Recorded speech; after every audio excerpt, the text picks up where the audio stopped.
Hey everyone, welcome back. My name is Leah and I'm the Redheaded Witch. So I was actually tagged in this chain that is going around. It is hashtag my magical YouTube journey. It was tagged by Ella Harrison and Frankie the Chaotic Witch Aunt. And so without further ado, I figured I would continue this train. And it's essentially to talk about the real experiences of being like a YouTube creator. I don't think I've done a video like this before, so I am pretty excited to get into it and to kind of share the realities of what it is to be a YouTube creator, but more specifically a YouTube creator that talks about witchcraft and their personal magical journey. So I have seen this video be quite lengthy, so if you want to grab some tea and get comfy to hear a little bit about my personal journey on YouTube, go ahead and do so and join me. I have the questions here on my phone, so I'm going to look at my phone and answer the questions, but here we go. How long have you been on YouTube as a content creator? I think I started my personal YouTube video I don't think it was 2020. I think it was 2021. I started sharing like my personal journey on like the digital world in 2020. So I think it was 2021 that I actually started my YouTube channel, and I actually wasn't sure if I even wanted to start one, but I did, and I didn't know if it would actually be one that I would keep up with, but here we are. What is your channel name and what is the significance behind it? So my channel name is The Redheaded Witch, and this was my username across all of my social media platforms. I chose The Redheaded Witch because maybe obvious reasons. I am a natural redhead, and it was a username that was available at the time, and so I decided to take it. It's kind of interesting though, because now I feel like I will never be able to change my hair color. Not that I'm like interested in doing that at all, but as someone who used to color their hair a lot and then decided to go back to their natural hair color, and now I am known as the Redheaded Witch online and in my community, I think that, you know, I'm gonna keep my red hair. But I do think it was something that I identified myself as, you know, a redhead, a natural redhead, and so after years and years of not being a proud redhead, I think that part of it was really healing for me to actually kind of take ownership of being a redhead. So now it's become a trend. Great. Obviously, I describe myself as a witch because I do practice witchcraft. So that answers to the Redheaded Witch. What inspired you to start your channel? I was mainly talking a lot about my personal journey on TikTok, which is a short video format. And, you know, I started to create content at the prime of TikTok during the pandemic when a lot of individuals had free time and, you know, either had the space to learn about witchcraft. And I think because of that, there was like a huge peak into beginners, and I kept getting questions about topics that would require more in-depth explanations, and so that's what really inspired me to start a YouTube channel. It was also something that my husband actually recommended that I do because you know, he's a huge fan of YouTube creators, and he thought that it was another way for me to really connect with my community that I was creating on my TikTok and Instagram platforms. I wasn't really on Instagram as much, but at the time mainly on TikTok, and so because I was doing video format and getting a lot of questions that kind of just required a long format, I decided to start a YouTube channel. And I also really saw it as an opportunity to get to know me on a deeper level, because I don't feel like that can really be achieved on TikTok as much unless you're like pumping out content constantly, because of how like short format it is and people's attention span is not that long. So over here on YouTube, you know, there are individuals who have been on YouTube forever and they have been following their creators forever. When I started to really build my community and started to get to know them, I found that creating a YouTube channel was something that I could do to essentially create more in-depth content. Is there a new style of content that you want to try? This is interesting because I feel like me and my friends have a lot of conversations around content development and content creating and kind of like what we want to try and just like new ideas. And something that we've all been exploring is really trying to diversify our content. Many of us, especially within my like friends, you know, we talk a lot about our witchcraft practice and our spiritual beliefs. But that's not all that we are. And so I think a lot of us are trying to figure out like the balance of, you know, being a creator that's known to talk about witchcraft, but also, you know, we're multifaceted humans. We have other areas of our lives that we want to share. And so I think that is something that I am still learning when it comes to content, like new style of content. I think that's what that question kind of is asking. But I think just trying to diversify myself a bit more. It's been something that I've wanted to explore for some time, and so I'm just trying to figure out like what does that look like. And I think I really want to start diving into like book reviews, and not necessarily just witchcraft book reviews, but more specifically like witchy, mysterious, thriller, scary fiction books. That is something that is on my list to kind of like dive into, and I don't know, we'll see how it goes. What are your hobbies outside of your channel? So that kind of goes into this question. I have a lot of hobbies, and that's because I have ADHD. I am someone who tends to just try a little bit of everything, and I just go through seasons. So I have a few hobbies right now. One of them is embroidery, and that is something that I've been enjoying for quite some time now. I love infusing magic into needlework, and so I think that is a hobby that has just become really, I don't know, it's really helpful for me, especially like in terms of meditation and intention setting. Another hobby that I have recently adopted is clay work, like clay molding. I've been playing around a lot with air dry clay. It's very easy to work with, and I don't have like a kiln or anything like that, or access to a pottery studio that I can afford a membership at. So air dry clay is kind of like the next thing. And just like when I'm wanting to build something with my hands, one of the things that I have kind of challenged myself is to start making my own like Halloween decor, because I am not someone who really likes the Halloween decor in the stores. I just have a really particular taste, and I can't really find a lot of items that I'm like, I need this, because I like to find and invest in home decor that I can kind of use all year round. I'm not really into a whole lot of like just seasonal decor. I like using florals when it comes to home decorating, but for the most part, when it comes to like just like little decor pieces, I just like to be able to use them all year. It's more sustainable for me personally. So air dry clay has kind of been the answer for that, for me to learn about clay crafting and also creating pieces that I really like. Another thing that I really enjoy is like just exploring. I love going outside and hiking. My husband and I love to do that. We're actually exploring Mount Rainier soon, and so I'm really excited because despite being here for almost 2 years now, we have yet to go on.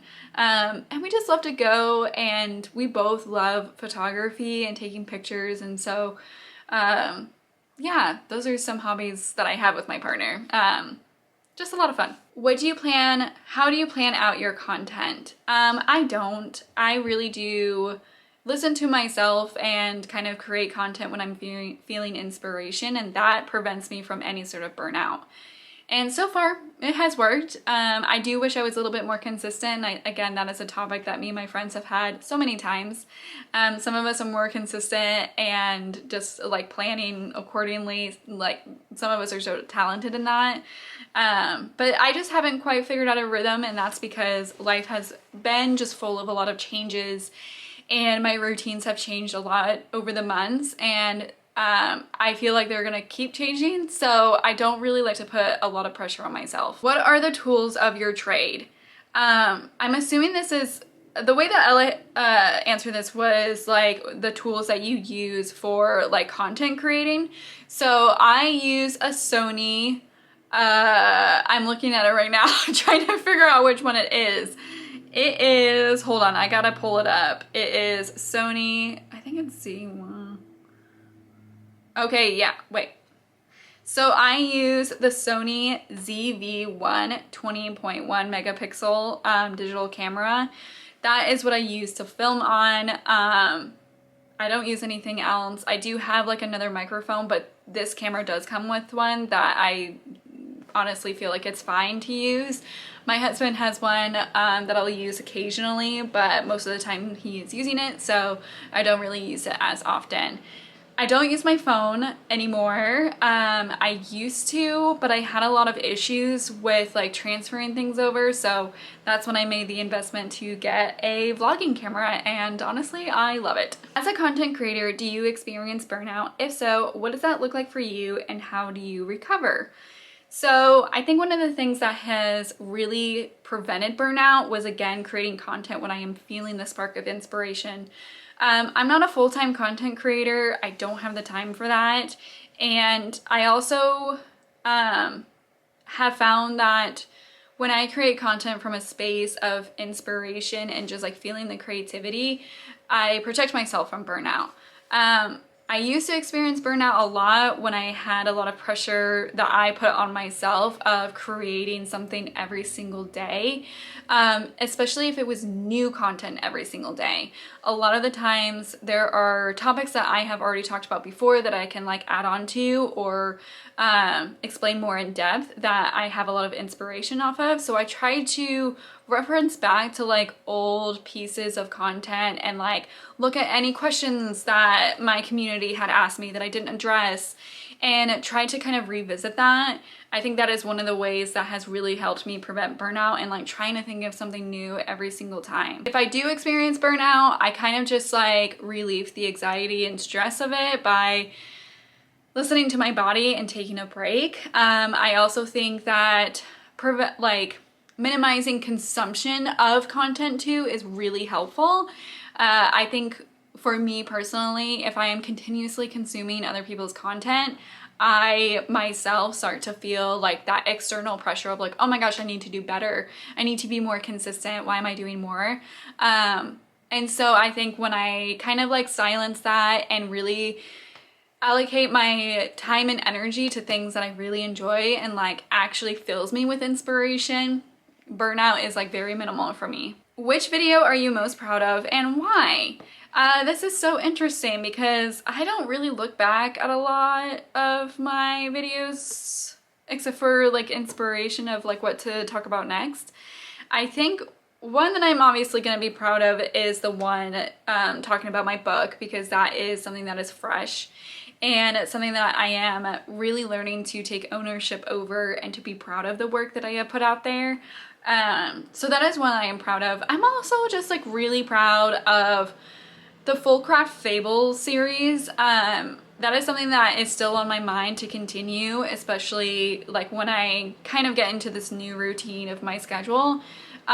Because I think that finding guided meditations for witches who, like myself, like I just find it so difficult to find some that resonate with me. And I put a lot of time and energy into those videos and those meditations, and the amount of like response that I got of individuals who were trying to find guided meditations that resonated with them and didn't have them. You know, they mentioned like, I really enjoy these meditations, like they help me so much. I think those videos I'm really proud of. I know that I only have 2 up, but it is something that I want to keep doing and keep expanding on. And yeah, I'm really proud of them. I love writing and I love storytelling, and so I think combining all of it together just like really made sense. Who inspires you within the magical pagan YouTube community? So many people. To be honest, I am not like a huge consumer of YouTube, and so I feel like majority of the creators that I follow within the pagan and witchcraft community are really well known. So for example, Olivia, the Witch of Wonderlust is one that I look up to. Annie, the Green Witch is another one that I look up to. I also think that the Oak Witch is one that I look up to. I know that they're not filming as much content anymore, but still the content that they did create is just so insightful and educational and just filled with knowledge.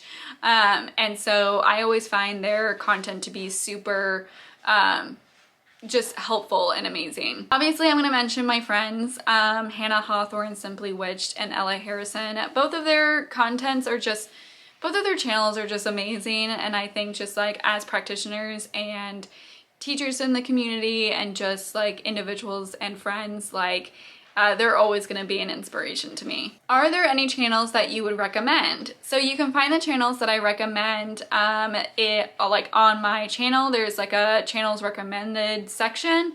So I have Simply Witched, Hannah Hawthorne, Ella Harrison, The Witch of Wonderlust, The Green Witch, the Hearth Witch, and the Oak Witch. And I know that there are so many more. Ivy the Occultist is a creator that I have just become familiar with, and I have really appreciated their content as well. I mean, she's amazing. Like, her content is just so good, and I love like how well spoken she is. So that is another channel that I would recommend too. Do you believe that there are misconceptions about being a magical or pagan YouTuber? Absolutely. One of the main misconceptions that I feel like a lot of people have is the realities of monetization as well as like the management of a YouTube channel. So I get a lot of messages that are asking, that tell me about like spam accounts, or like, you know, spam accounts that are trying to like pretend to be me and everything like that, and are messaging my community and everyone of like trying to scam them out of money. And I always receive at least one message that's like, can you let your team know? And I'm like, I don't have a team. I am me. Like, this is just me. I edit my videos, I come up with my videos, I manage them, I respond to comments, I do all of it. I actually didn't start monetizing my channel until like a few months ago. So even that is like entirely new for me, despite being a content creator for like, you know, 3-4 years. And I think that there's this idea that, you know, because you have like a certain number of following to your name, you must have a team, you must have like a PR team, everything. And it's like, absolutely not. Content creators do so much work, and I think that people often forget that. And I think they also forget that we're human too, and we have lives outside of content. I'm very lucky in the fact that I feel like my community knows me well enough to know like I'm not posting because I don't want to. It's just like my life and my personal life is just busy. As someone who works full-time, you know, I don't always have the time and energy to be able to sit down in front of a camera. But I am very grateful every single time that I do post and my community shows up, despite how long it has been. What do you like and dislike about being on YouTube? I really like the creative freedom that I have on YouTube. I feel like YouTube is that space where you can share a little bit more personal things if you want. You can share like different aspects of your life, kind of keep up with like your community in a whole different way. And I think that's really special. I think other social media platforms, because it is just such short content, that it's really hard to really develop any sort of like connection with your community, or to allow your community to get to know you a little bit more. And so I think YouTube is like a really great space for that. And that's how I've always treated it. I've really treated it more of like, if you follow me on other social media platforms and you wanted to get to know me a little bit more as a practitioner and as a person, that's where you're gonna find that on YouTube. I don't want to be the person that's like, I don't dislike anything. Ever so often I'll get comments here and there, but to be honest, I have created such strong boundaries that they don't discourage me, and I don't let them discourage me. Oftentimes I will delete them if they are like harassing or being weird or just kind of like overstepping a boundary. I won't even think twice. Like, it's my space and I get to do with what I want with it. And so I've created really healthy boundaries around content development, and that is kudos to my therapist. What are some of the challenges and struggles you face creating on this platform, and how do you overcome them? Yeah, because it is long form, sometimes I do struggle with the editing process. Like, I feel like a lot of the times I'm cutting out so much because I'm just rambling. And I think that is one thing that I struggle with. Sometimes I will leave a video like feeling like I really didn't get to dive deep, and that's because I'm at a loss for words. If I'm being totally transparent and honest, one of my insecurities is the fact that I feel like I don't have a wide vocabulary. And that has always been an insecurity of mine, that I'm not like well spoken enough, and I struggled a lot in school. And so I think that is where that fear comes up. And so being on YouTube has been both a challenge and a blessing, because I think that it is helping me learn to find my voice and helping me learn to expand my knowledge and being able to become well spoken. I think like social anxiety also has a little bit of something to do with that, because I don't social very often. I'm quite introverted. I'm really bad at like small talk and like getting to know people, which is ironic because I want to get involved with my community space, and sometimes I just get in my own way. But I'd say that's one of the struggles and like insecurities I have when it comes to creating content on YouTube. It's like second guessing myself a little bit, but that has helped, that has improved over time. And sometimes when I look at the content that I create now and like how comfortable I have become over the years versus like when I first started, I think witnessing that growth in general has been just super beneficial and helpful for my confidence. What is your opinion on monetization, paywalls, and exclusive content? Like I said, I didn't start monetizing my content until a few months ago, and to be honest, I think I probably could have started a lot earlier, but I just never got around to submitting the process for it and all the things that you have to do, which it's not that hard. But I also just like didn't feel like my content was good enough to monetize. I think that when it comes to monetization of a YouTube creator's content, I think that I'm gonna say time is money. Time is money. And I feel like if you are putting in the work and the effort to create something that is educational, full of knowledge, you're sharing your knowledge to individuals, and you're willing to do it, and you personally feel okay to have that monetization exchange, then go for it. I know some individuals might be a little bit weird about it. I was one of those people. I was like, I don't deserve to be monetized. But I do have value. I think everybody has value. And I also work in marketing. So like, I know that anytime I'm wanting to collaborate with someone on behalf of the company that I work with, I'm always willing to pay for your time. When it comes to like paywalls and exclusive content, I do have a Patreon, and the reason why I do that is because I dedicate some of my like more in-depth content on Patreon, because to me that feels like someone is like really valuing the knowledge and the skills and the education that I provide. And that is, you know, something that I personally feel comfortable about. I know there's a few people that I have personally spoken to who don't feel comfortable like having some sort of like exclusive content or paywall for some of the information that they share. And that's completely valid too. It's just gonna be so different. But I personally believe that time is money, and that if you have spent years and years acquiring such knowledge, like there should be some sort of value placed on that, and that is something that you can decide for yourself, like you know, what you personally feel comfortable about. That's just my view on it. Do you have any boundaries on this platform? Why or why not? I have quite a few boundaries on this platform, but essentially it's just like, don't be a jerk.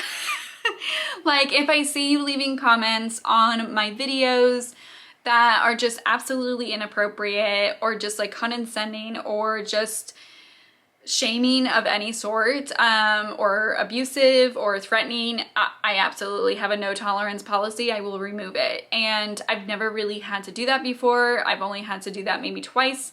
And once again, I'm really grateful for that because I feel like I have created such a safe space that I don't even risk it. If there is anything that is a red flag to me, I will delete. I won't even explain. I won't even address it. Because I don't want to draw attention to that person, you know? That's essentially the boundary that I have. Do you have any current goals for your channel? I'm really bad at goal setting. I should probably get a little bit better of that. I think one of my goals was to start monetizing, and I did start doing that. And just to be transparent, like, I don't make a lot off of it. Like, it's definitely not replacing my full-time job. But I would like to be able to get into, one, I like to diversify my content a bit more. Another is I would like to be able to subsidize some of my income. That way I could probably go back to a part-time job, and be able to allocate a lot of my time and energy into things that really light up who I am and like light up my heart, and you know, be able to create in such a way that feels really authentic to me. What are some of the mistakes that you made and how did you fix them? I think when it comes to like trying to stay consistent, I think Ella said the same thing. Like, obviously I would love to be more consistent on YouTube. There was a time this year when I had a lot more time and energy into being able to allocate content creating, and now that chapter has kind of ended, and so I'm trying to figure out like more time and space for that because I do really enjoy it and it's probably my favorite platform, if I'm being honest. It just feels safe here. But yeah, I think like staying consistent is something that I'm hoping to fix and to essentially just get better at over time. I think another thing is also just ensuring that the information I'm providing is accurate. That is something that I am always second guessing myself, even when I'm talking about like personal experiences and I'm like, that's a personal experience. That's okay. You know, like there's UPG for a reason. But I always just like to double check myself. And I also think it's really important to take ownership of any sort of misinformation that you do mention in a video or a piece of content. So I'm never like, I don't ever shy away from that. I actually encourage that. I am always a student and I always view myself as a student. I'm never going to claim to be an expert in anything. In what ways has your channel grown since your first video? Oh my gosh! My first videos. Okay, first of all, I was living in an entirely different state. We just moved to the city in North Carolina, and so my environment, my space was so different. When I first started my channel, I actually started really growing into my craft more and into my practice more and forming what I call like reference as my like traditional witchcraft practice that's inspired by my ancestors. So I was at the beginning of that and really starting to dive deep into who I was and who I believed, or like what I believed in. And I just was a baby. I feel like I was such a youngster and I was still figuring it out, like figuring out, you know, what resonated with me and what made sense to me. And now I can confidently say that I have grown into my own and I have a really solidified foundation for my practice and I am much more confident for sure. Okay, sorry, I had to get water. Again, this is why I don't make very long videos because my voice just goes. Okay, have you ever wanted to quit making videos and why? That never crossed my mind, if I'm being quite honest. I love creating content. I love making videos. I love sharing my experiences. I love being creative. I love talking about witchcraft. I love exploring folk magic. Like, I love it all. And I never once thought about quitting. Maybe that'll change. I don't know. We'll see. I am 3 years in, so I'm still I'm still learning and I'm still growing, and we shall see. What did you wish you had known before starting your YouTube journey? I think I wish that I knew that there was no pressure. Like, I didn't need to be anyone or anything in order to be accepted. And the more I grew into my confidence and like who I am now, like, I really wish I gave myself more grace and allowed myself to show up more authentically and not being afraid of other people's perceptions. Do you post on other platforms? Yes, I do. I do have an Instagram. The handle is the.redheaded witch. I wasn't able to claim the redheaded witch because someone else did. So I do post on Instagram. I do post on TikTok. It's the redheaded witch there as well. And yeah, I do also have a Patreon, which you can find me as the redheaded witch. But those are the platforms that I post on. I am pretty much, again, kind of posting there when I feel like it's right and feel inspired. So yeah, that's where you can find me. Do you have any advice for anyone starting a YouTube channel? When it comes to creating content on YouTube, I feel like the best piece of advice that I can give is to, you know, you're gonna learn and you're gonna grow and expand as a content creator. And I think that you should give yourself grace when you're just starting out. The idea of perfection and making sure that everything looks right, especially if you're comparing it to another content creator that you feel inspired by, I feel like it might just kind of become an obstacle instead. And so if you allow yourself to be creative, to have that freedom for yourself and to show up as you are, you're gonna have a lot more fun with it. All right, and that concludes my magical YouTube journey. Oh my gosh, we got there. My throat is hurting so bad. So now it is all about who I will tag to continue this chain.